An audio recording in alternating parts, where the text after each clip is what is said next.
We're following a developing story in Greenwood where police confirm that a child drowned this weekend. It happened last night.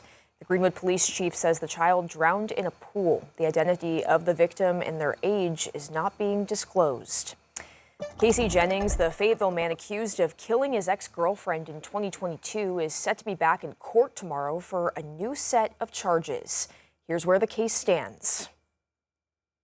Jennings is now facing a second-degree battery charge after investigators say he punched a Washington County deputy in the face back in March, leaving that deputy with a concussion and unable to return to work weeks later. According to court documents, the attack came without warning, and Jennings allegedly tried to continue before other deputies stepped in. The latest charge comes as Jennings remains in jail without bond, awaiting trial in his murder case, where he's accused of killing Allison Castro and facing charges including capital murder, abuse of a corpse, and evidence tampering. Jennings at one point chose to represent himself, later reversed by a judge, and he's also made claims that jail staff destroyed legal documents, allegations the state has called unfounded after reviewing surveillance video. Jennings has a hearing for his battery case Monday. Jail booking records also show he has a hearing in his ongoing murder case later that morning.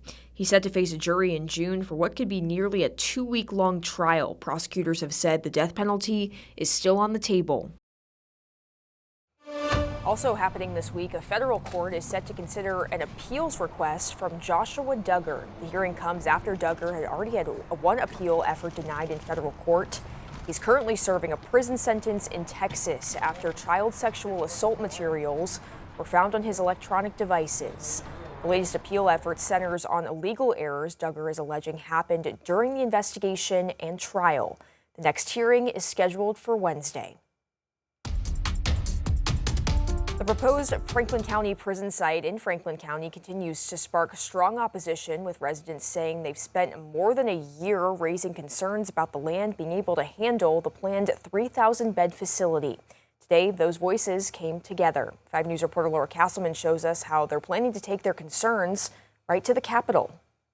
Franklin County residents came together as one to share their concerns with political activist Spike Cohen. He says he'll be bringing those concerns along with a documentary showcasing Franklin County residents straight to lawmakers in Little Rock Monday. He says it's all in an effort to shift the perspective of Arkansas legislators. What I've heard over and over again from folks here across the county here is that they're worried it's going to destroy their community, not just the prison itself, but the fact that there isn't any actual infrastructure to feed it. From community outreach to growing local involvement, residents say the issue is gaining attention across the state. It's great that we have groups like this, activist groups, bringing exposure to this kind of government overreach. I think we started some momentum where Arkansans realize that there is things we can do to achieve what the community wants and what we support. Our fight is to get people to listen and to get people to actually research it for themselves. Governor Sanders was asked about the prison project ahead of the fiscal session last week,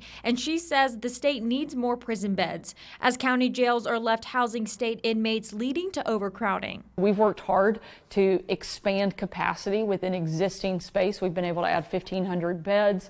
I still believe that Franklin County is the best location based off of the needs that we have. Locals shared with Cohen their concerns about life at home and how it could be dramatically altered with the prison in their backyard. My parents and brother live on one side, my kids and grandkids live on the other. Residents say over the last year and a half, they've made significant strides to make their voices heard. People are listening, and I think we are headed more in the right direction. We've blocked the vote 5 times from getting the money approved for it, and so I think we have turned the tide. And they say they're not planning to stop that fight anytime soon. Instead of just saying, well, I guess there's nothing we can do about it, you can't fight the Capitol, instead they did. They fought and said this isn't the place to do it, and they got the support that they needed. They got us involved, and now I believe we have the momentum to stop it. In Franklin County, covering news where you live, Laura Castleman, 5 News.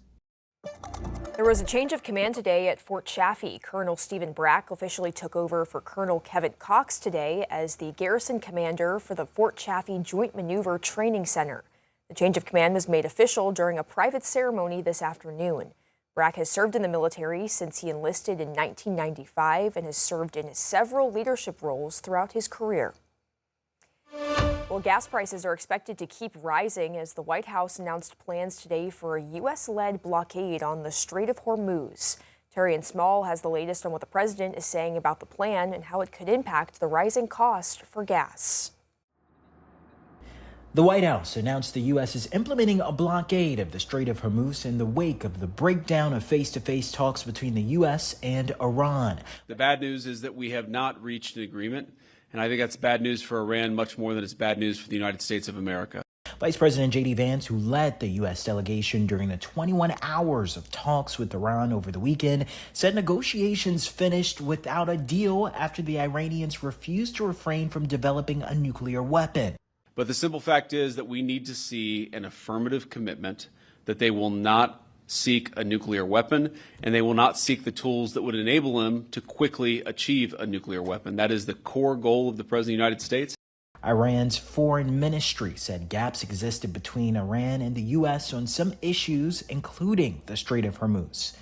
Iran has sought to charge a toll on vessels seeking passage through the strait, prompting President Trump to announce a blockade. In a phone interview on Fox News Sunday, President Trump said the blockade will be similar to the one recently implemented in Venezuela. But we're putting on a complete blockade. We're not going to let Iran make money on selling oil to people that they like and not people that they don't like or whatever it is. It's going to be all or none, and that's the way it is. And it'll be, you saw what we did with Venezuela. It'll be something very similar to that. All of this comes as a recent CBS News polls show a growing number of Americans are concerned about this conflict with Iran. 68% of those surveyed report they are worried about the conflict, and less than half of those surveyed, 39%, say they approve of the job President Trump is currently doing overall. Torian Small, CBS News, Doral, Florida. Here's a live look out over the White House tonight. The Pentagon says it plans to begin the Navy blockade in a matter of hours. We'll continue following updates overnight and bring you the latest on developments on 5newsonline.com and tomorrow on 5 News This Morning. Congressman Eric Swallwell announced today that he's ending his campaign to be California's next governor after multiple women came forward with claims of misconduct.